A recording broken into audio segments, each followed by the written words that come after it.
Busy sports BNG চ্যানেলে স্বাগত।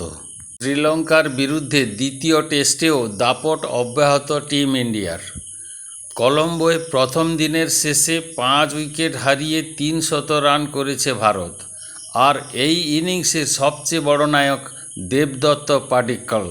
গলের পর কলম্বোতেও সেঞ্চুরি। মাত্র দ্বিতীয় টেস্টেই যেন টেস্ট দলের 3 নম্বর জায়গাটা নিজের নামে লিখে ফেলেছেন পাডিক্কল। শ্রীলঙ্কার বোলারদের বিরুদ্ধে একাই চালিয়েছেন আক্রমণ। টসে জিতে প্রথমে ব্যাট করার সিদ্ধান্ত নেয় ভারত। শুরুটা অবশ্য খুব একটা স্বস্তির ছিল না। যশস্বী জয়সওয়াল 45 রানে ফেরেন। কেএল রাহুলও মাত্র 18 রান করে আউট হন।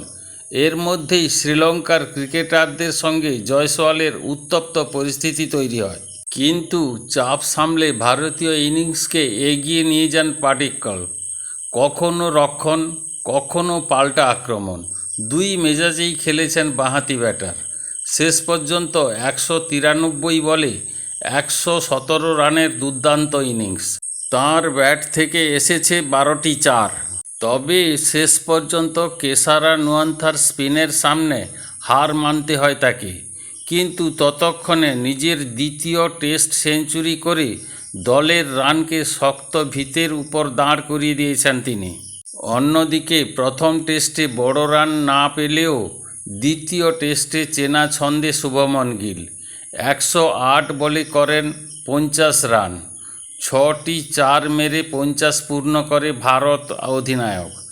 তারপর আসিথা ফার্নান্ডোর বলে উইকেটের পিছনে ক্যাচ দিয়ে ফেরেন।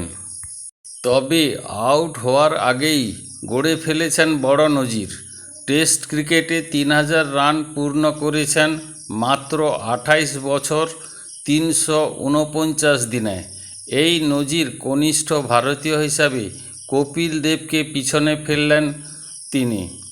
কপিল লেগেছিল 26 বছর 356 দিন।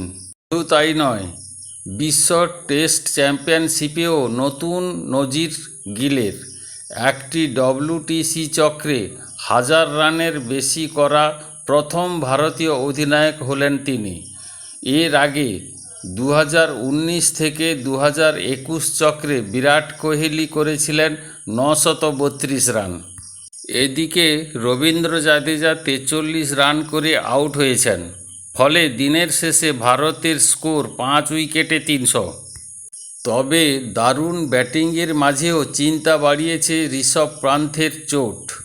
দ্বিতীয় দিনের আগে তার পরিস্থিতির দিকেই এখন ভারতীয় শিবিরের নজর।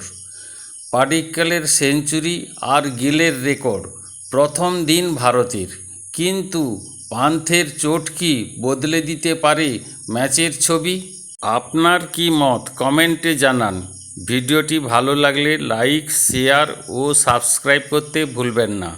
ভালো থাকবেন, সুস্থ থাকবেন ও নিজের খেয়াল রাখবেন। জয় হিন্দ।